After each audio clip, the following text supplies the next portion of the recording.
Hello everyone, आज हम start करने जा रहे हैं रसायन विज्ञान।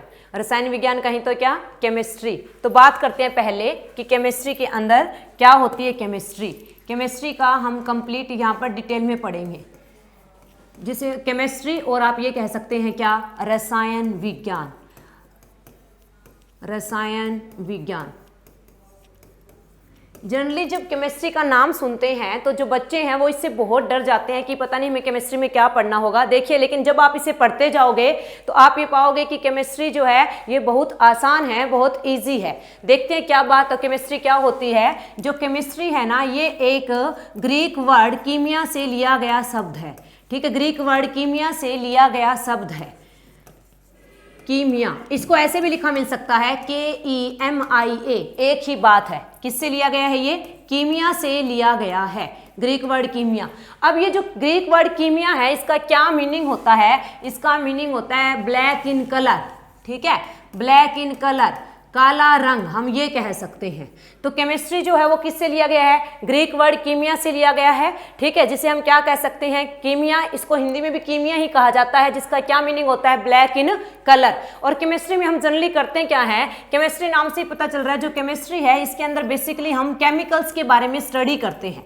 किसके बारे में स्टडी करते हैं, रसायन के बारे में अध्ययन करते हैं। ये आपको ध्यान रखना है, किसके बारे में अध्ययन किया जाता है, रसायन के बारे में अध्ययन किया जाता है। जितने भी केमिकल्स हमारे सराउंडिंग में होते हैं, जितने भी रसायन हमारे चारों ओर है, उनके बारे में स्टडी करना कि जो भी केमिकल्स हैं उनकी प्रॉपर्टीज, उनके गुण, उनकी संरचना, वो सब हम किस में स्टडी करते हैं, केमिस्ट्री में स्टडी करते हैं। तो देखिए, अगर हम बात करें रसायन विज्ञान क्या होती है, तो रसायन विज्ञान विज्ञान की वह शाखा है जिसमें हम पदार्थ के गुण, संरचना और इनके अलग अलग घटक के बारे में अध्ययन करते हैं। और आप कह सकते हैं chemistry is the branch of science that deals with the properties of matter and the composition of the matter. ठीक है, केमिस्ट्री क्या है, वो ब्रांच है साइंस की जो मैटर की प्रॉपर्टीज और उसकी कंपोजिशन के बारे में डील करती है। अब देखिए, केमिस्ट्री जो है इसके फादर किसे कहा जाता है, who is the father of the modern chemistry. रसायन विज्ञान के जनक किसे कहा जाता है।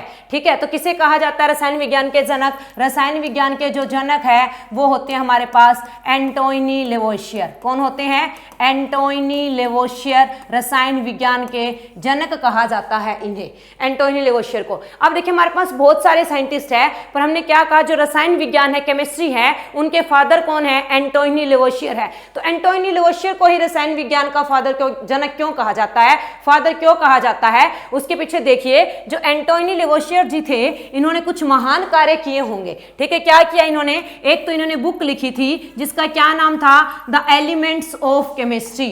क्या नाम था, द एलिमेंट्स ऑफ केमिस्ट्री। रसायन विज्ञान में जितने भी एलिमेंट्स है उनके बारे में अध्ययन मिलता है, उनके बारे में स्टडी की इन्होंने इस बुक में। तो द एलिमेंट्स ऑफ केमिस्ट्री इन्होंने एक बुक राइट की थी। सेकंड हम क्या कह सकते हैं, जो लेवोसियर थे, इन्होंने हमारे पास दो तत्व होते हैं, हाइड्रोजन और ऑक्सीजन, इनका नाम दिया। आप ये कह सकते हैं हाइड्रोजन और जो ऑक्सीजन एलिमेंट है उनका नाम किसने दिया, लेवोसियर ने दिया। ध्यान से सुनना, जो हाइड्रोजन है ना उसकी खोज तो की किसने, हाइड्रोजन की खोज किसने की, आपके पास हेनरी कैवेंडिश ने। बट हाइड्रोजन का नाम किसने दिया, लेवोसियर ने। तो हाइड्रोजन की अगर मैं खोज की बात करूं कि हाइड्रोजन की खोज किसने की, तो किसने की बोलना, हेनरी कैवेंडिश ने की। ध्यान से सुनना, हेनरी कैवेंडिश। अगर वो पूछते हैं हाइड्रोजन की खोज किसने की, तो हेनरी कैवेंडिश। अगर पूछते हैं ऑक्सीजन की खोज किसने की, तो ऑक्सीजन की खोज की प्रिस्टले ने। किसने की, प्रिस्टले ने की। बट अगर हम बात करें कि इनका नाम किसने दिया, तो हाइड्रोजन तथा ऑक्सीजन जो तत्व है उनका जो नाम दिया वो किसने दिया, लेवोसियर ने दिया। किसने दिया, लेवोसियर ने। और लेवोसियर ने एक बहुत इंपॉर्टेंट थ्योरी भी दी। थर्ड पॉइंट की हम बात करें, वो थ्योरी कौन सी थी, थ्योरी ऑफ कंबंशन। क्या दी इन्होंने, थ्योरी ऑफ कंबंशन, दहन का सिद्धांत कह देते हैं जिसे हम, क्या कह देते हैं, दहन का सिद्धांत। तो इन्होंने एक theory the, theory of combustion. इन्होंने एक बुक राइट की, क्या, द एलिमेंट्स ऑफ केमिस्ट्री। और लेवोसियर जी ने क्या किया, हाइड्रोजन और जो ऑक्सीजन तत्व थे उनका नाम दिया। हाइड्रोजन की खोज किसने की, अगर खोज की बात करें तो हेनरी कैवेंडिश ने की, पर अगर हाइड्रोजन का नाम किसने दिया, तो किसने दिया, लेवोसियर ने दिया। ऑक्सीजन की खोज किसने की, बात करें तो प्रिस्टले ने की, पर ऑक्सीजन तत्व का नाम किसने दिया, लेवोसियर ने दिया। ठीक है, तो इसीलिए जो लेवोसियर जी हैं इन्हें क्या कहा जाता है, रसायन विज्ञान का जनक जनक कहा जाता है। तो देखिए हमने क्या बात की, हमने केमिस्ट्री स्टार्ट की आज के हमारे इस सेशन में। हमने बोला केमिस्ट्री बोले तो क्या, रसायन विज्ञान। केमिस्ट्री एक ग्रीक वर्ड कीमिया से लिया गया है जिसका मतलब होता है ब्लैक इन कलर, ठीक है। केमिस्ट्री के अंदर बेसिकली हम क्या करते हैं, केमिकल्स के बारे में स्टडी करते हैं, रसायन के बारे में अध्ययन किया जाता है। तो हमने क्या कहा, रसायन विज्ञान विज्ञान की वह शाखा है जिसमें हम पदार्थ के गुण और उसकी संरचना के बारे में अध्ययन करते हैं। Chemistry is the branch of science that deals about the properties of the matter and the composition of the matter. Clear. उसके बाद हमने कहा कि जो रसायन विज्ञान के जनक किसे कहा जाता है, किसे कहा जाता है, एंटोनी लेवोसियर को कहा जाता है। क्यों एंटोनी लेवोसियर को रसायन विज्ञान का जनक कहा जाता है, क्योंकि एंटोनी लेवोसियर जी ने एक बुक लिखी थी द एलिमेंट्स ऑफ केमिस्ट्री, जिसमें जो केमिस्ट्री के एलिमेंट्स है उनके बारे में स्टडी की गई है। जो लेवोसियर है उन्होंने हाइड्रोजन और ऑक्सीजन जो तत्व है उनका क्या दिया, नाम दिया। पर अगर आपसे पूछे कि हाइड्रोजन की खोज किसने की तो आप क्या कहेंगे, हेनरी कैवेंडिश ने की। अगर आपसे पूछता है ऑक्सीजन की खोज किसने की तो आप क्या कहेंगे, प्रिस्ले ने की। अगर आपसे पूछता है कि जो कंबंशन थ्योरी है, दहन का जो सिद्धांत है वो किसने दिया तो लेवोसियर ने दिया। इन्हीं तीनों चीजों की वजह से बेसिकली जो लेवोसियर जी हैं इन्हें क्या कहा जाता है, रसायन विज्ञान का जनक कहा जाता है। तो देखिए ये तो हमने बेसिकली बात की जो हमारी रसायन विज्ञान है वो क्या है, कहां से ये सब जनरेट हुआ और इसके जनक कौन है। अब हम जो रसायन विज्ञान में स्टार्ट करने जा रहे हैं वो हम हमारा चैप्टर स्टार्ट करेंगे, यूनिट स्टार्ट करेंगे, that is acid base and salt. कौन सी यूनिट स्टार्ट करेंगे, एसिड बेस एंड सोल्ट। ये हम यूनिट स्टार्ट कर रहे हैं। अब आप कहेंगे एसिड बेस एंड सोल्ट क्या, तो देखो बच्चों हम क्या पढ़ेंगे, अम्ल सार तथा लवण। क्या पढ़ने वाले हैं, अम्ल सार तथा लवण। यहां पर आपको अम्ल सार भी लिखा मिल सकता है और आपको यहां पर भस्म भी लिखा मिल सकता है, एक ही बात है। और लवण की जगह नमक भी आप कह सकते हैं। तो हमें ये चैप्टर अब पढ़ना है, क्या, एसिड बेस और सोल्ट की हम स्टडी करने जा रहे हैं। बहुत ही इंटरेस्टिंग चैप्टर है, बहुत डायरेक्ट क्वेश्चंस बनते हैं। आप साथ साथ सुनते जाओगे, सारी चीजें दिमाग में सेट होती जाएंगी। बस साथ साथ सुनो और नोट करो और चीजों को समझो, बस ये आपको बहुत जल्दी समझ आ जाएगा। तो देखिए हम क्या स्टार्ट करने वाले हैं, हमारा chapter acid base and salt, और आप क्या कह सकते हैं, अम्ल सार तथा लवण। क्लियर। तो अब देखिए इस चैप्टर को स्टार्ट करते हैं। पहले इस चैप्टर को स्टार्ट करते से पहले बात कर लेते हैं कि इसमें किस किस तरह के क्वेश्चन हमारे एग्जाम में आते हैं, किस किस तरह के प्रश्न मिलते हैं। देखिए आप जैसे ही चैप्टर पढ़ लेते हैं, जैसे ही आपका चैप्टर कंप्लीट होता है, टॉपिक कंप्लीट होता है, उससे संबंधित क्वेश्चन लगा करके देखिएगा, क्वेश्चन 100% निकलेगा। तब आपको पता चलेगा कि यस हमने इफेक्टिवली स्टडी की है। ठीक है।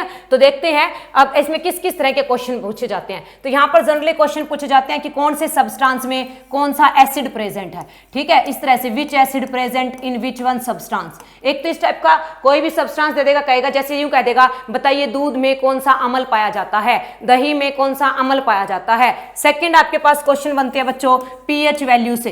किससे बनते हैं, पीएच वैल्यू से। कह देगा मानव रक्त का पीएच कितना होता है, या फिर आपके पास कोई सब्सटेंस है उसकी पीएच वैल्यू 7.6 है, तो बताइए वो अम्लीय है, क्षारीय है या उदासीन है। तीसरा देखिए आपके पास यहां से किस तरह से क्वेश्चन बनता है, जो लवण होते हैं उनके यूज पूछ लिए जाते हैं, जो सोल्ट होते हैं इनके क्या पूछ लिए जाते हैं, यूज पूछ लिए जाते हैं। तो इस तरह से यहां पर क्वेश्चन बनते हैं। जैसे कह देगा कास्टिक सोडा का क्या यूज होता है, बेकिंग सोडा का क्या यूज होता है। ठीक है, तो आपको ये सारी चीजें, इसलिए चैप्टर बहुत इंपॉर्टेंट है और यहां से बहुत अच्छे वेटेज में क्वेश्चन आते हैं।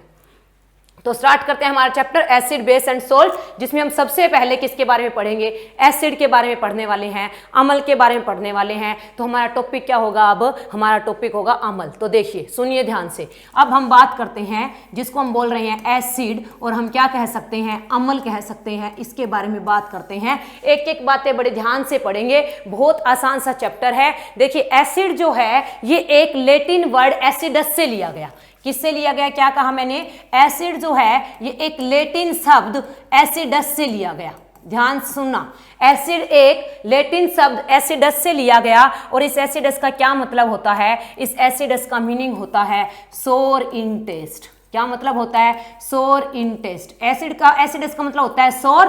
तो आपके पास जो अम्ल होते हैं वो स्वाद में क्या होते हैं, खट्टे होते हैं। क्या होते हैं, स्वाद में खट्टे होते हैं, पहली बात। ठीक है, बिल्कुल जनरल सी बात हो, आपको ये बिल्कुल प्राइमरी बिल्कुल बेसिक से स्टार्ट किया जा रहा है। अम्ल स्वाद में क्या होते हैं, खट्टे होते हैं। एसिडस वर्ड का मीनिंग क्या होता है, खट्टापन, सोर होता है। तो आप क्या कहेंगे, अम्ल वो होते हैं ऐसे सब्सटेंस जो स्वाद में क्या हो, खट्टे हो।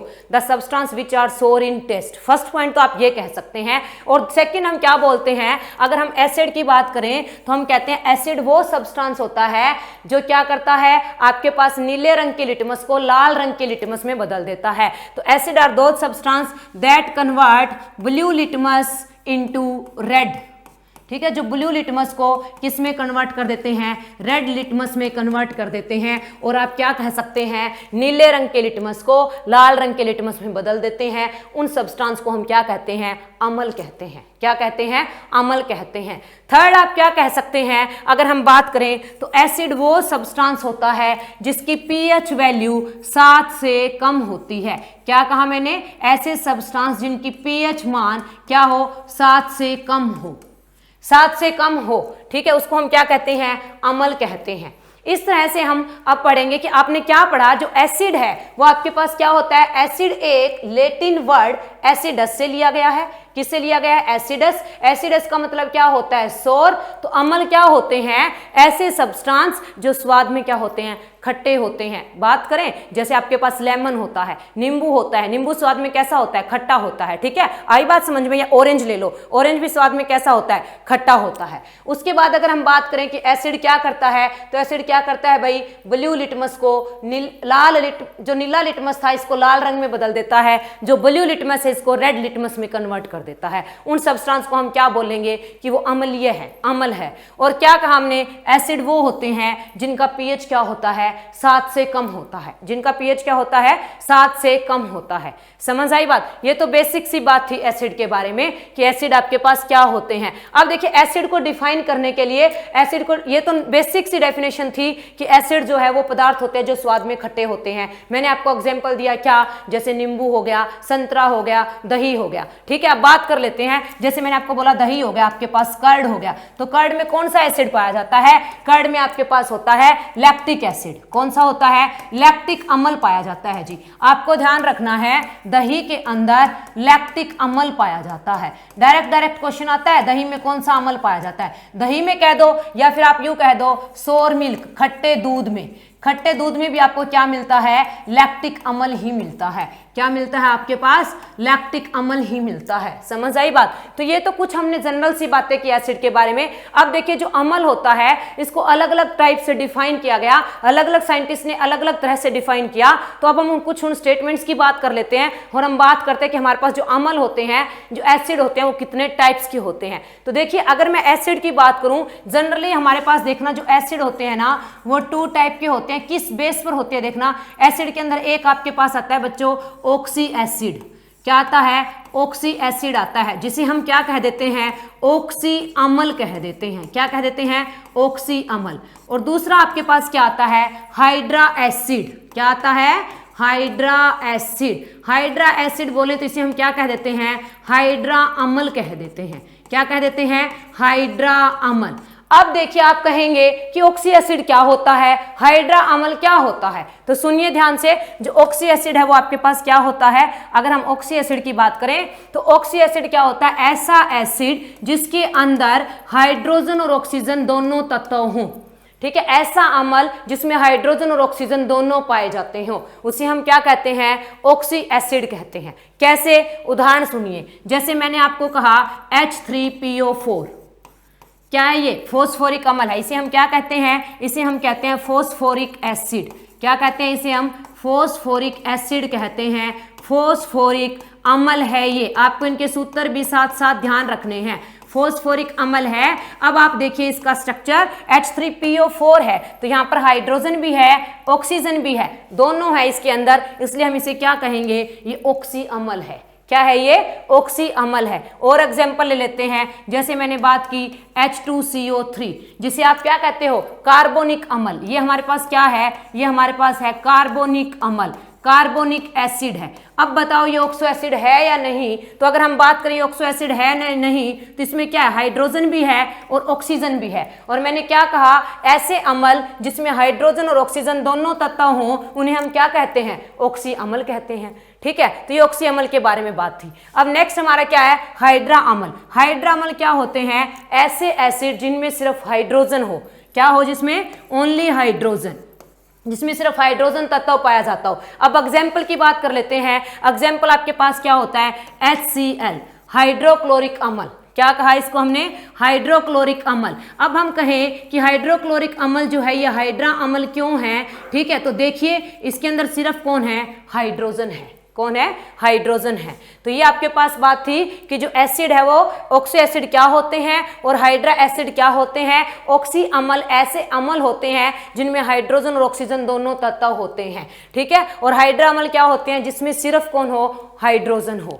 उसके बाद देखिए हम नेक्स्ट बात करते हैं कि जो एसिड है इसको अलग अलग साइंटिस्ट ने अलग अलग तरह से डिफाइन किया। तो हम बात करते हैं जिसमें हमारे पास सबसे पहले आता है अरहेनियस की थ्योरी। अरहेनियस के कॉन्सेप्ट के अकॉर्डिंग अम्ल क्या होता है। ठीक है, अरहेनियस कॉन्सेप्ट के अकॉर्डिंग हमें क्या पढ़ना है, अम्ल पढ़ना है।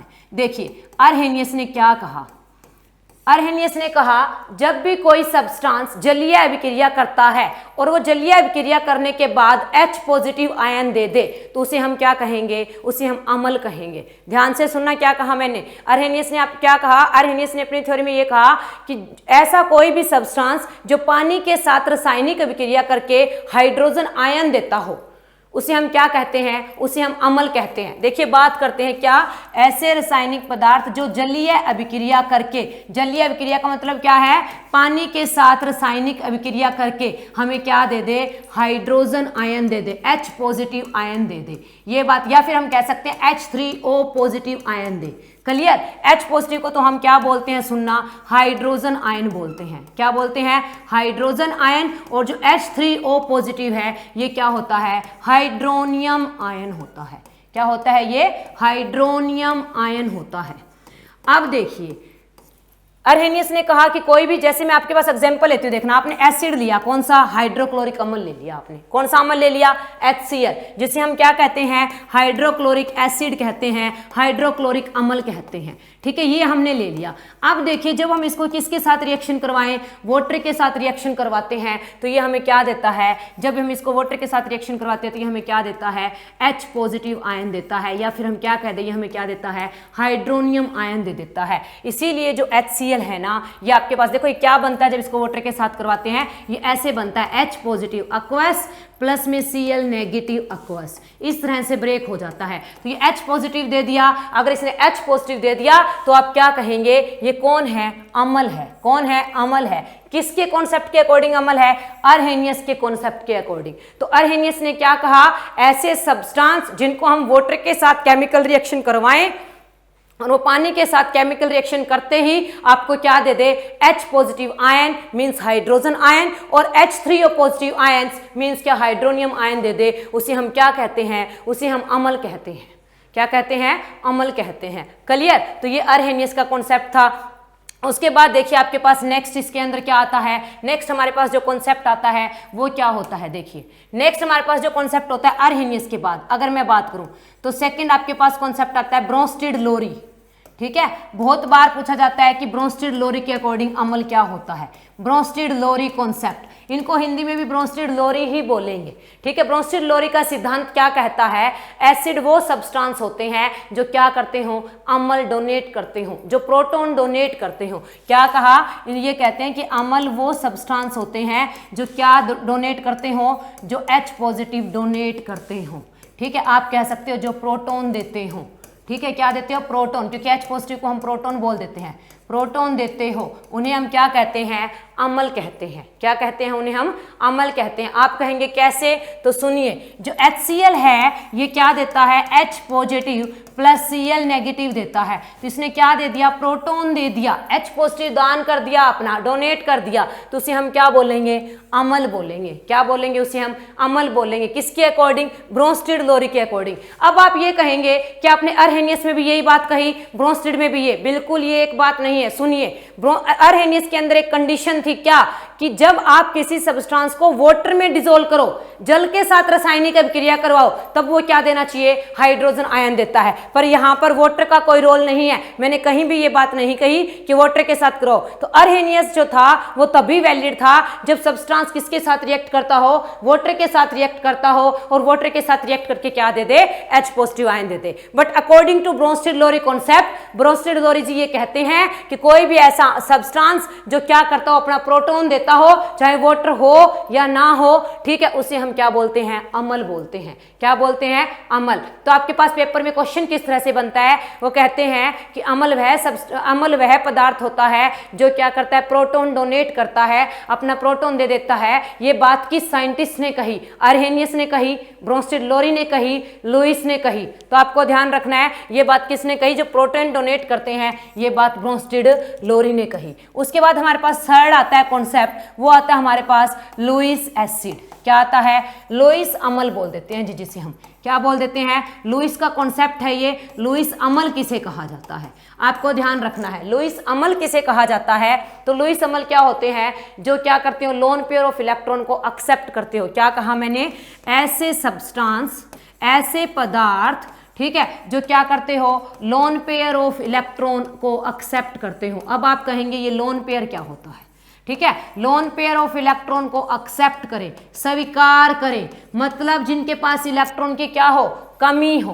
क्या हो, जिनके पास इलेक्ट्रॉन की कमी हो, वो आपके पास क्या होंगे, लुईस एसिड होंगे। Lone pair of electron basically होते क्या हैं, आप ये कह सकते हो ये फ्री इलेक्ट्रॉन होते हैं, अनशेयर्ड पेयर होते हैं। ये क्या होते हैं, ये बॉन्डिंग में इन्वॉल्व नहीं होते, अनशेयर्ड पेयर ऑफ इलेक्ट्रॉन भी कह देते हैं इन्हें। मतलब ये क्या होते हैं, फ्री इलेक्ट्रॉन होते हैं, ये किसी तरह की बॉन्डिंग में इन्वॉल्व नहीं होते। बात करते हैं कैसे, एग्जाम्पल से अच्छे से क्लियर होगा। देखिए मैंने आपके पास कहा कि हमारे पास एक मॉलिक्यूल है BF3NH3, ठीक है, और इसने अपना इलेक्ट्रॉन इसको डोनेट कर दिया, ठीक है। तो क्या किया, जो इसने, तो ये क्या है, ये देखो, ये आपके पास क्या है, अगर मैं दिखाऊं आपको, ये जो दो इलेक्ट्रॉन है ना, ये है लोन पेयर ऑफ इलेक्ट्रॉन।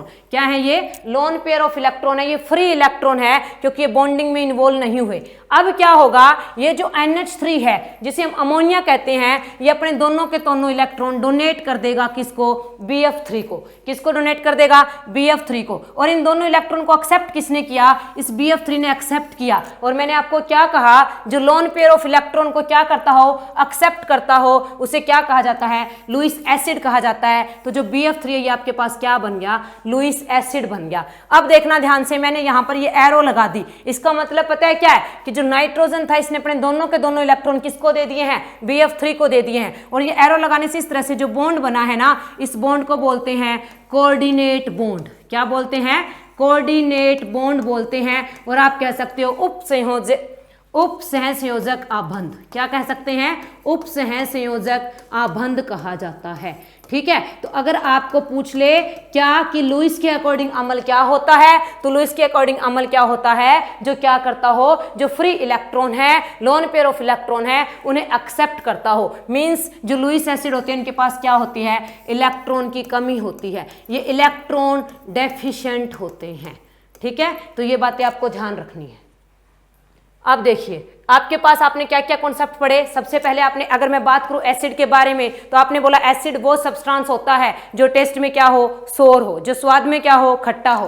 फिर हमने क्या बात की कि एसिड वो सब्सटेंस होता है जिसकी पीएच क्या हो, 7 से कम हो। थर्ड हमने ये पॉइंट बात की थी कि जो अम्ल होते हैं वो क्या करते हैं, आपके पास जो नीले रंग का लिटमस होता है उसे किस में बदल देते हैं, लाल रंग के लिटमस में, ठीक है। उसके बाद हमने क्या बात की, अलग अलग कॉन्सेप्ट पढ़े, जिसमें आपने सबसे पहला कॉन्सेप्ट पढ़ा अर्हेनियस का कॉन्सेप्ट। अर्हेनियस ने क्या कहा, कोई भी ऐसा सब्सटेंस अगर आप उसको वाटर के साथ रिएक्शन करवाते हैं और वाटर के साथ रिएक्शन करने के बाद वो H पॉजिटिव आयन दे दे, तो उसे हम क्या कहेंगे, उसे हम अम्ल कहेंगे, ठीक है। उसमें हमने एग्जाम्पल पढ़ा HCl एक्वस, पर वहां पर एक कंडीशन थी, क्या होना चाहिए, वाटर होना ही चाहिए अर्हेनियस के कॉन्सेप्ट में। पर फिर हमने सेकंड जो कॉन्सेप्ट पढ़ा वो आपके पास क्या पढ़ा, ब्रोंस्टेड-लोरी का कॉन्सेप्ट पढ़ा। ब्रोंस्टेड-लोरी जी ने क्या कहा, ऐसे तत्व या ऐसे पदार्थ जो क्या कर दे, प्रोटॉन डोनेट करते हो, H पॉजिटिव देते हो, वाटर का यहाँ पर कोई रोल नहीं है, उसे हम क्या कहते हैं, उसे हम अम्ल कहते हैं। हमने एग्जाम्पल लिया HCl का।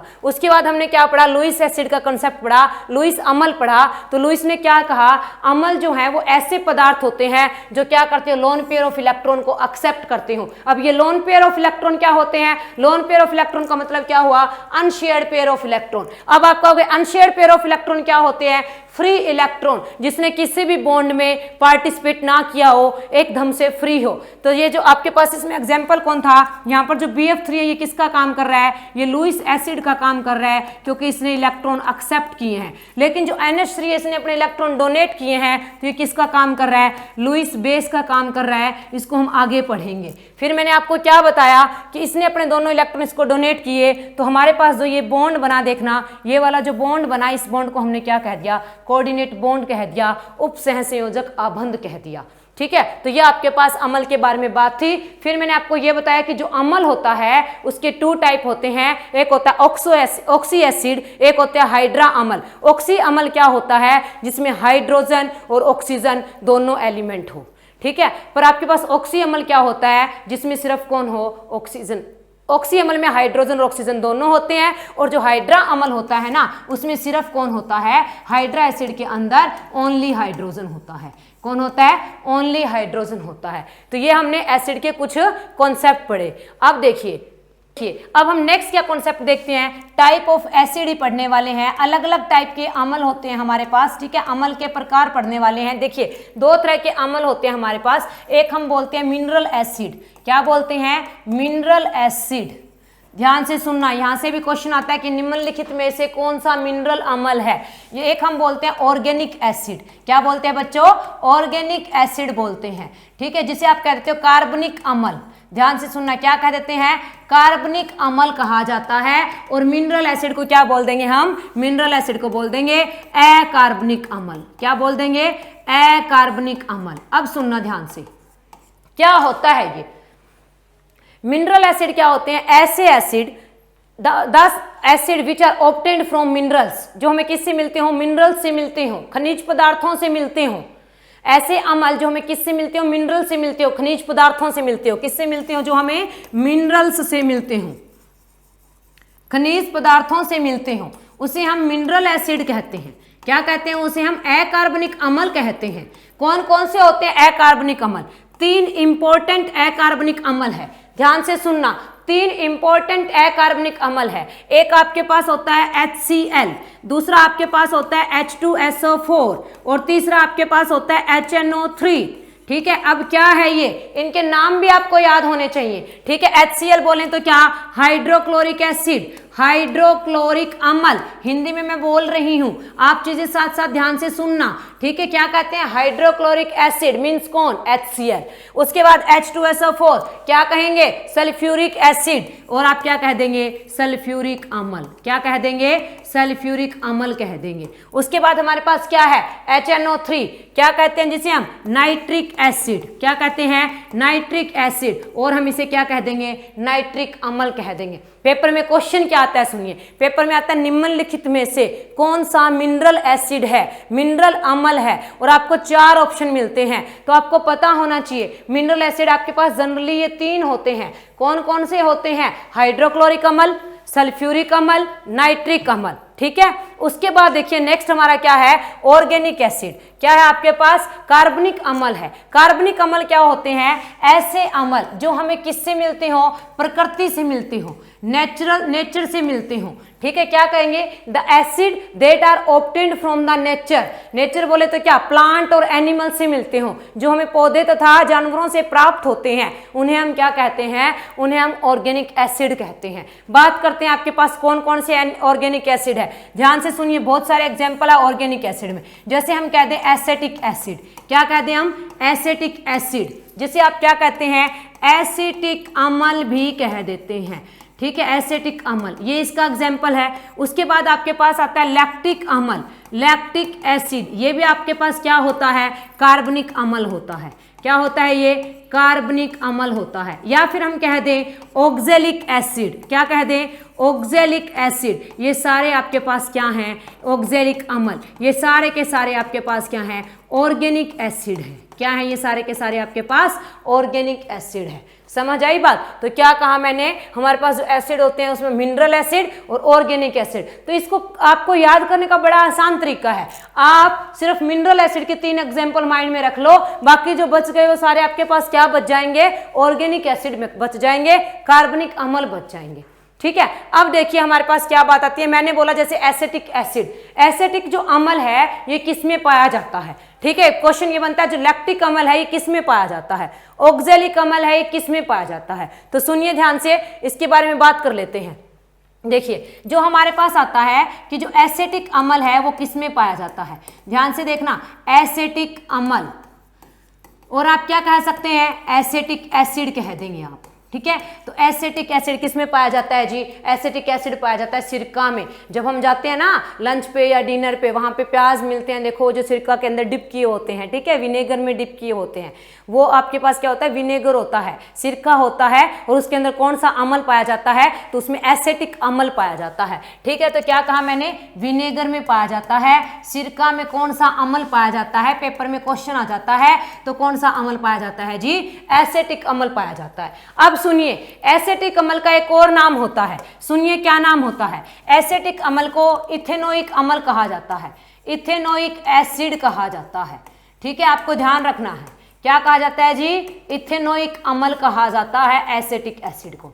समझ आई बात, क्या कहा जाता है, इथेनोइक अम्ल कहा जाता है। ठीक है, उसके बाद देखिए आपके पास इसका क्या सूत्र होता है, एसिटिक एसिड का क्या सूत्र होता है, तो वो होता है जी CH3COOH।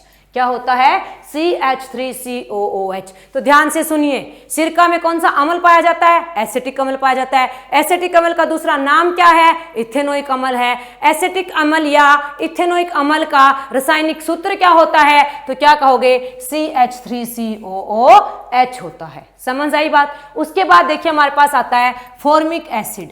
क्या आता है, फॉर्मिक एसिड आता है, और हम क्या देते हैं, फॉर्मिक अम्ल। क्या कह देते हैं हम कह देते हैं फॉर्मिक अम्ल। ठीक है, फॉर्मिक अम्ल किस में पाया जाता है, अगर आपसे पूछ ले तो चींटी के डंक में। किस में पाया जाता है, चींटी के डंक में। जब हमें मक्खी काट जाती है या चींटी काट जाती है तब हमें क्या होता है, एकदम जलन होती है, तीखापन लगता है ना, वो किसकी वजह से, क्योंकि जब मक्खी काटती है ना तो कहते हैं ना एकदम बहुत तीखी सी जलन होती है। वो क्यों होती है, क्योंकि वो क्या छोड़ती है, वो एक एसिड छोड़ती है हमारे हाथ पर, उसकी वजह से जलन होती है। तो जो फॉर्मिक अम्ल है वो किस में पाया जाता है, मक्खी के डंक में पाया जाता है, चींटी के डंक में पाया जाता है, और आप कह सकते हैं क्या, स्टिंग ऑफ आंट और बीज, या तो मक्खी के डंक में या चींटी के डंक में कौन सा अम्ल पाया जाता है जी, फॉर्मिक अम्ल पाया जाता है। फॉर्मिक अम्ल का दूसरा नाम क्या होता है, फॉर्मिक अम्ल का दूसरा नाम होता है मिथेनोइक अम्ल। क्या होता है जी, मिथेनोइक अम्ल होता है। ध्यान से सुनते जाना, सारी बातें, सारी चीजें साथ साथ नोट करते जाना। क्या होता है, फॉर्मिक अम्ल का दूसरा नाम मिथेनोइक एसिड होता है। मिथेनोइक एसिड का क्या फॉर्मूला होता है, तो मिथेनोइक एसिड का फॉर्मूला होता है HCOOH। क्या होता है, HCOOH। क्लियर। तो अगर आपसे क्वेश्चन पूछ ले मक्खी के डंक में कौन सा अम्ल पाया जाता है, तो क्या कहेंगे आप, फॉर्मिक अम्ल पाया जाता है। फॉर्मिक अम्ल का दूसरा नाम क्या होता है, मिथेनोइक अम्ल होता है। ठीक है, फिर हम बात करते हैं क्या मिथेनोइक अम्ल का सूत्र क्या होता है, तो आप क्या कहेंगे, HCOOH। क्या कहेंगे आप, HCOOH। उसके बाद देखिए नेक्स्ट हमारे पास क्या आता है, उसके बाद आपके पास आता है कि जो यूराइन होता है, ठीक है, उसके अंदर कौन सा अम्ल पाया जाता है। बेसिकली आपसे पूछ लेगा मूत्र में कौन सा अम्ल पाया जाता है, तो कौन सा पाया जाता है जी, यूरिक एसिड। कौन सा पाया जाता है, यूरिक एसिड पाया जाता है, जिसे आप बोल देते हैं यूरिक अम्ल। क्या बोल देते हैं, यूरिक अम्ल भी बोल देते हैं हम।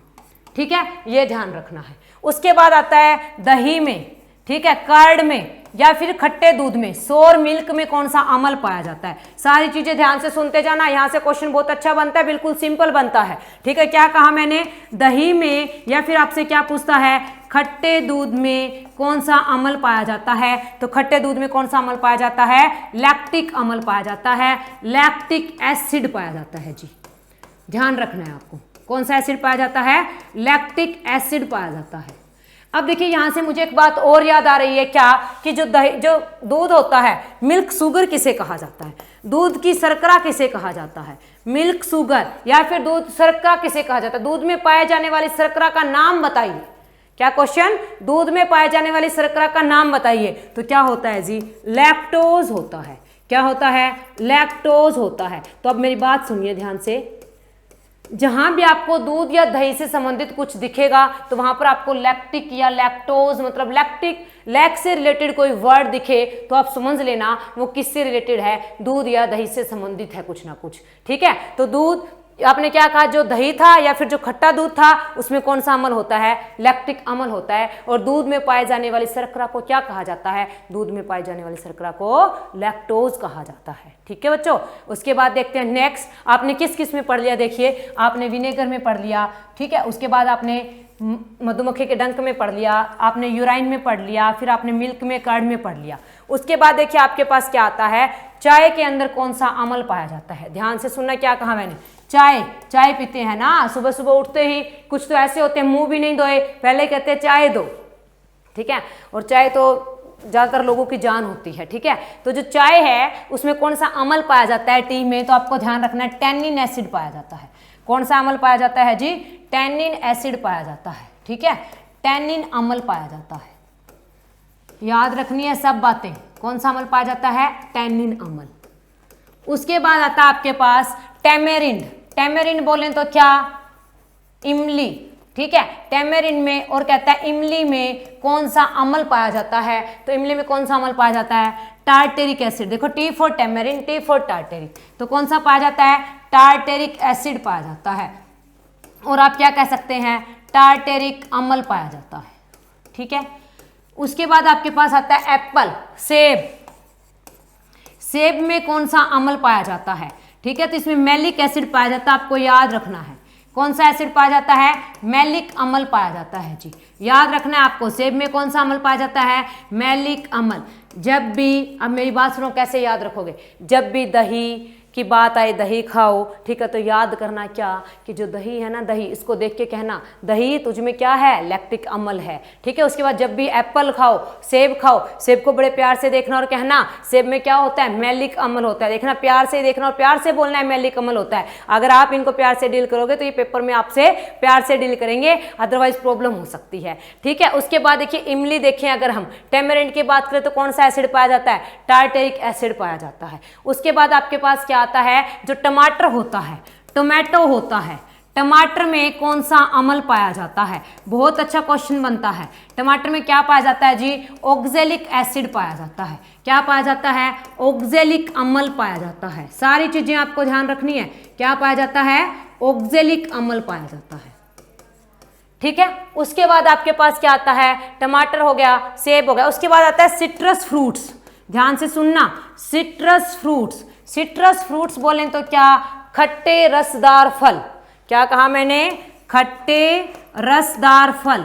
आप कहेंगे ये कौन से होते हैं, आप देखिए खट्टे रसदार फल में अगर हम बात करें तो जैसे हमारे पास लेमन, नींबू, ठीक है, ऑरेंज, संतरा, या फिर क्या कह सकते हैं, आंवला। क्या कह सकते हैं, आंवला। इसके अंदर कौन सा अम्ल पाया जाता है, तो इन सब में अम्ल पाया जाता है जी, सिट्रिक अम्ल, सिट्रिक एसिड पाया जाता है बच्चों। क्या पाया जाता है, सिट्रिक एसिड पाया जाता है, सिट्रिक अम्ल पाया जाता है। ध्यान रखना है आपको, क्या पाया जाता है इनमें, सिट्रिक अम्ल पाया जाता है। तो ये सारी चीजें आपको बहुत अच्छे से ध्यान रखनी है कि कौन से में क्या सा अम्ल पाया जाता है। यहाँ से क्वेश्चन डायरेक्ट आता है, 1 मार्क्स का सीधे सीधे बनता है।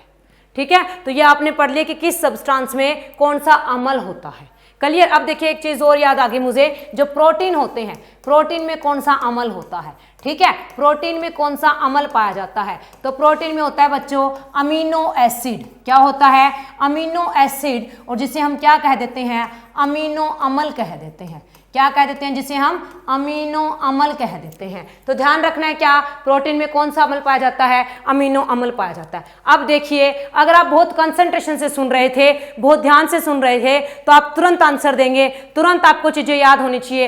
एनर्जेटिक रहना बहुत जरूरी है, माइंड से प्रेजेंस रहना बहुत जरूरी है, और हार्ड वर्क के साथ स्मार्ट वर्क करना बहुत जरूरी है। कैसे, देखिए अगर आपने चीजें ध्यान से सुनी तो आप तुरंत जवाब देंगे। बोलिए, मधुमक्खी के डंक में कौन सा अम्ल, फॉर्मिक अम्ल। फॉर्मिक अम्ल को क्या कहा जाता है, मिथेनोइक अम्ल कहा जाता है। मिथेनोइक अम्ल का क्या सूत्र होता है, तो HCOOH होता है। अब आप कहेंगे बहुत फास्ट हो गया, फास्ट नहीं हुआ, पहले आपको चीजें एक एक करके समझाई गई, और जब एक एक करके चीजें समझ ली जाती है फिर हमारा इतना ग्रैपिंग पावर होना चाहिए कंपटीशन को देखते हुए कि हम तुरंत बोलें क्या, कि अगर आपसे पूछे सिरका में कौन सा अमल, तो आपको सिर्फ इतना नहीं पता कि सिरका में एसिटिक अमल है, आप दो चीजें और साथ याद रखो कि सिरका में एसिटिक अमल पाया जाता है, एसिटिक अमल को हम मिथेनोइक अमल कहते हैं, मिथेनोइक अमल का सूत्र CH3COOH होता है। टमाटर में कौन सा अम्ल पाया जाता है, ऑक्जेलिक अम्ल पाया जाता है। इमली में कौन सा अम्ल पाया जाता है, टार्टेरिक अम्ल पाया जाता है। चाय में कौन सा अम्ल पाया जाता है, टैनिन अम्ल पाया जाता है। ठीक है, प्रोटीन में कौन सा अम्ल पाया जाता है, अमीनो अम्ल पाया जाता है। यूराइन में कौन सा अम्ल पाया जाता है, यूरिक अम्ल पाया जाता है। इस तरह से सारी चीजें आपको क्या होनी चाहिए, याद होनी चाहिए। समझ आई बात। तो ये था आपके पास कि सब्सटेंस दे दिए और पूछा कि इनमें कौन से अम्ल पाए जाते हैं। ठीक है, तो उसके बाद देखिए नेक्स्ट हमारे पास क्या आता है। अब नेक्स्ट अगर हम देखें तो हम एसिड बोलते हैं, जब हम अम्ल बोलते हैं तो हम इसमें दो तरह के अम्ल पढ़ते हैं। ठीक है, एसिड के अंदर आप 2 टाइप के एसिड पढ़ते हैं। एक आपके पास होता है स्ट्रॉन्ग एसिड। क्या होता है जी, स्ट्रॉन्ग एसिड, जिसे हम क्या कह देते हैं बच्चों, जिसे हम कह देते हैं परबल अम्ल। क्या कह देते हैं, परबल अम्ल। पेपर में सीधा सीधा क्वेश्चन आता है, निम्नलिखित में से कौन सा परबल अम्ल है। ठीक है, उसके बाद दूसरा देखिए आपके पास क्या आता है, वीक एसिड। क्या आता है, वीक एसिड आता है, जिसे हम क्या कहते हैं, दुर्बल अम्ल कह देते हैं। क्या कह देते हैं, दुर्बल अम्ल कह देते हैं। अब सुनिए ध्यान से, ये परबल अम्ल, दुर्बल अम्ल क्या होते हैं, इनकी स्टेटमेंट सुनना ध्यान से, चीजों को समझते जाना, चीजें बहुत आसान लगेगी। ठीक है, तो देखिए अगर हम बात करें किसकी, स्ट्रॉन्ग एसिड की या परबल अम्ल की, तो ऐसे अम्ल जो क्या हो जाए, कंप्लीटली आयनाइज हो जाए। ठीक है, ऐसे अम्ल जो पानी में डालते ही, ऐसे अम्ल जिनको हम वाटर में डिजोल्व करें, वाटर में डिजोल्व करते हुए क्या हो जाए, कंप्लीटली आयनाइज हो जाए, पूरी तरह से टूट जाएं। ठीक है, कहते हैं ना कि पूरी तरह से टूट चुके हैं, अब तो बिल्कुल टूट गए हैं, कुछ बचा नहीं, तो बिल्कुल टूट जाए ना पानी में डालने के बाद, तो 100% कंप्लीटली आयनाइज हो जाए, उसे हम क्या बोलते हैं, परबल अम्ल बोलते हैं। स्ट्रॉन्ग होते हैं वो, क्या होते हैं, स्ट्रॉन्ग। जो टूटते हैं वापिस काम करते हैं वो लोग क्या होते हैं, स्ट्रॉन्ग ही तो होते हैं। ठीक है, तो आपके पास आपको याद रखना है क्या, स्ट्रॉन्ग एसिड क्या होते हैं, acid which are completely ionize, जो पूरी तरह से आयनाइज हो जाए, पूरी तरह से टूट जाए, किसके अंदर, in water, when dissolve in water, आप कह दो व्हेन डिजोल्व इन वाटर।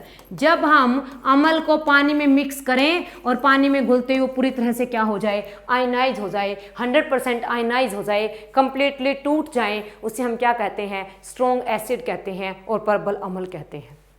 ठीक है, एग्जाम्पल की बात कर लेते हैं कौन से होते हैं। तो आपके पास एग्जाम्पल क्या होता है इसमें, ध्यान से सुनना, सल्फ्यूरिक अम्ल, H2SO4, अब मैं नाम नहीं लिख रही क्योंकि मैं बोल रही हूँ साथ साथ, सल्फ्यूरिक अम्ल। दूसरा आपके पास क्या होता है, हाइड्रोक्लोरिक अम्ल। क्या होता है, हाइड्रोक्लोरिक अम्ल। उसके बाद आपके पास देखिए सल्फ्यूरिक अम्ल, हाइड्रोक्लोरिक अम्ल, नाइट्रिक अम्ल। क्या कहा मैंने, नाइट्रिक अम्ल। ये सारे क्या है हमारे पास, परबल अम्ल है। क्या है ये, स्ट्रॉन्ग एसिड है। देखिए कैसे, ठीक है, जो HCl है, जब हमने इसको वाटर में डाला, मतलब एक्वस लिखेंगे, एक्वस का मतलब क्या है, हाइड्रोक्लोरिक अम्ल को हमने पानी में मिक्स कर दिया। ठीक है, क्या कर दिया, हाइड्रोक्लोरिक अम्ल को पानी में मिक्स कर दिया। पानी में मिक्स करते ही क्या हो जाएगा, इसके टुकड़े टुकड़े हो जाएंगे। क्या हो जाएंगे, इसके टुकड़े टुकड़े हो जाएंगे, ये कंप्लीटली आयनाइज हो जाता है। देखिए जब इसके टुकड़े टुकड़े हो जाएंगे तो हम एरो लगाते हैं पूरी, ये ऐसे, और क्या बन जाएगा बच्चों, H positive aqueous plus Cl negative aqueous बन जाएगा। इसका मतलब ये अम्ल क्या है, ये अम्ल परबल है, ये क्या है, स्ट्रॉन्ग एसिड है। ठीक है, ये तो मैंने HCl का बताया। अब यहाँ पर आओ H2SO4 का बताते हैं। ठीक है, H2SO4 को भी जब हम क्या करेंगे, पानी में डालेंगे तो इसके भी टुकड़े टुकड़े हो जाएंगे, और कितने H है इसके पास, 2, तो 2H positive aqueous plus SO4 2 negative aqueous. तो ये भी आपके पास क्या हुआ बच्चों, ये परबल अम्ल हुआ। अब आ जाओ वीक एसिड पर, कहाँ आ जाओ, वीक एसिड पर, चलो देखते हैं। अब देखिए वीक एसिड क्या होता है, ध्यान से सुनना। मैंने क्या बोला, परबल अम्ल क्या होते हैं, ऐसे अम्ल जिनको आप वाटर में डालो और वो 100% आयनाइज हो जाएं, वो कंप्लीटली आयनाइज हो जाएं। तो दुर्बल अम्ल क्या होंगे, ऐसे अम्ल जिसको हम वाटर में मिक्स करें और वो क्या हो, कंप्लीटली आयनाइज ना हो, they do not dissociate completely, जो पूरी तरह से ना टूटे, जिसके पूरी तरह से टुकड़े ना हो, उसे क्या कहते हैं, वीक एसिड कहते हैं, पर दुर्बल अम्ल कहते हैं। तो देखिए क्या कहेंगे, ऐसे अम्ल विच, ठीक है, तो डू नॉट कंप्लीटली आयनाइज, जो पूरी तरह से आयनाइज ना हो, ठीक है, कंप्लीटली आयनाइज, पूरी तरह से आयनाइज ना हो, कब? व्हेन डिजोल्व इन वाटर, जब पानी में मिक्स किए जाएं। ध्यान से सुना, व्हेन डिजोल्व इन वाटर, जब पानी में मिक्स किए जाएं। अब आप कहेंगे कैसे, एग्जाम्पल दीजिए। तो देखिए एग्जाम्पल होता है, आपने अभी भी पढ़ा एसेटिक अम्ल, फॉर्मिक अम्ल, ठीक है, और आपके पास आता है कार्बोनिक अम्ल। ये सारे के सारे क्या है? ये वीक एसिड है। क्या है? ये वीक एसिड है। कैसे है वीक एसिड? देखना ध्यान से, थोड़ा और इसको डिटेल में बात कर लेते हैं। जो एसेटिक अम्ल होता है, जिसे हमने क्या कहा? इथेनोइक अम्ल कहा। जब हम इसको पानी में मिक्स करते हैं, हम यहाँ पर क्या लिखते हैं? एक्वस लिखते हैं। वाटर में मिक्स करते हैं तो ये आपके पास क्या बनाता है? देखो मैं ये एरो लगा रही हूँ, ये बनाता है CH3COO नेगेटिव, और प्लस में आपको क्या देता है ये बच्चों? प्लस में ये आपको देता है H पॉजिटिव। क्या देता है ये? H positive. अब देखना आप जरा ध्यान से थोड़ा सा, यहाँ पर मैंने ये वाली एरो लगाई। ये वाली एरो लगाने का मतलब क्या है? ये वीक एसिड है। अगर कंप्लीट एरो लगी हुई है, पूरी तरह से एरो लगी हुई है, तो वो स्ट्रॉन्ग एसिड है, क्योंकि वो 100% डिसोसिएट हो चुका है। लेकिन अगर ये एरो लगी हुई है, इसका मतलब अम्ल क्या हुआ है? कंप्लीटली आयनाइज नहीं हुआ है। कंप्लीटली आयनाइज नहीं हुआ, इसीलिए ये वाली एरो लगी हुई है। तो इसका मतलब ये कैसा अम्ल है? ये आपके पास क्या है? दुर्बल अम्ल है, ये वीक एसिड है। तो वीक एसिड के एग्जाम्पल आपने क्या क्या पढ़े? एसिटिक अम्ल, फॉर्मिक अम्ल, कार्बोनिक अम्ल, ये क्या होते हैं? वीक एसिड होते हैं। क्या होते हैं? ये वीक एसिड होते हैं। समझ आई बात? ठीक है, ये आपके पास किसके बारे में बातें थी? स्ट्रॉन्ग एसिड और वीक एसिड के बारे में बातें थी। ठीक है, उसके बाद देखिए एसिड में हम एक दो चीज़ और पढ़ लेते हैं। हम बोलते हैं जो एसिड होता है, ठीक है, आपके पास उसके अंदर अगर हम बात करें, एसिड की प्रॉपर्टीज़ की बात कर लेते हैं। एसिड जो अम्ल है उसके गुणों की बात कर लेते हैं। ध्यान से सुनना, क्या कहा मैंने? प्रॉपर्टीज ऑफ एसिड, अम्लों के गुण। किसके गुण पढ़ रहे हो अब आप? अम्लों के गुण पढ़ रहे हो। ठीक है, चलो इसके बारे में बात कर लेते हैं, अम्लों के गुण के बारे में। ध्यान से सुनना, क्या आता है इसमें? कुछ सिंपल सी बातें करनी है इसके अंदर। अम्लों के गुण में सबसे पहले तो हमने ये बात की कि अम्ल वो होते हैं जो टेस्ट में क्या होते हैं? सोर होते हैं। जो स्वाद में क्या होते हैं? खट्टे होते हैं। ठीक है, सेकंड आपने क्या बात की? अम्ल वो होते हैं जिसका pH 7 से कम होता है। लेकिन उसके बाद में हमने क्या बात की? जो अम्ल होते हैं ना, ये क्या होते हैं? जनरली लिक्विड होते हैं। ये प्राय तरल अवस्था में पाए जाते हैं। ध्यान से सुनना, प्राय किस में पाए जाते हैं? तरल अवस्था में पाए जाते हैं। बट दो हमारे पास ऐसे अम्ल हैं, 2 एसिड हमारे पास ऐसे हैं जो ठोस अवस्था में पाए जाते हैं, सॉलिड अवस्था में पाए जाते हैं। वो कौन कौन से हैं? वो आपके पास होते हैं बच्चों क्या? कार्बोनिक अम्ल और बोरिक अम्ल, H3BO3। ठीक है, तो ये दोनों अम्ल किस में पाए जाते हैं? सॉलिड स्टेट में पाए जाते हैं। ध्यान से सुनना, आपसे पेपर में पूछ सकता है, क्योंकि जो अम्ल होते हैं ना जनरली वो क्या होते हैं? तरल होते हैं वो। ठीक है, लिक्विड होते हैं वो। लेकिन दो अम्ल हमारे पास ऐसे हैं जो किस में पाए जाते हैं? ठोस अवस्था में पाए जाते हैं। कौन कौन से? ये आपके पास क्या है? ये आपके पास है कार्बोनिक अम्ल। क्या है ये? कार्बोनिक अम्ल। और दूसरा बोलें तो कौन सा आपके पास? बोरिक अम्ल, जिसे हम बोरिक एसिड कह देते हैं। क्या कह देते हैं? बोरिक एसिड कह देते हैं। उसके बाद इंपॉर्टेंट पॉइंट आता है क्या? कि जो एसिड होते हैं ना, ये क्या करते हैं? They conduct electricity. ये बिजली के सुचालक होते हैं, इलेक्ट्रिसिटी कंडक्ट करते हैं। ठीक है, सारे के सारे एसिड क्या होते हैं? गुड कंडक्टर ऑफ इलेक्ट्रिसिटी होते हैं, बिजली के सुचालक होते हैं। क्यों? क्योंकि इनके पास क्या होते हैं? फ्री आयन होते हैं, मुक्त आयन पाए जाते हैं। क्या पाए जाते हैं? मुक्त आयन पाए जाते हैं। तो सारे के सारे एसिड है क्या होते हैं? गुड कंडक्टर ऑफ इलेक्ट्रिसिटी होती है। तो देखिए हमने आज के लेक्चर में अगर हम बात करें क्या पढ़ा, तो हमने सबसे पहले बात की केमिस्ट्री क्या होती है। ठीक है, केमिस्ट्री में हम किसकी स्टडी करते हैं और जो रसायन विज्ञान है उसके जनक किसे कहा जाता है। उसके बाद हमने हमारा चैप्टर स्टार्ट किया, दैट इज अम्ल, सार तथा लवण। और उसके अंदर हमने जो टॉपिक आज कंप्लीट किया वो हमारे पास टॉपिक था अम्ल, कि अम्ल क्या होता है, किसमें कौन सा अम्ल पाया जाता है, और जो अम्ल है इसके क्या क्या गुण होते हैं। तो आज के लेक्चर में इतना ही, बाकी करते हैं नेक्स्ट में। Thank you.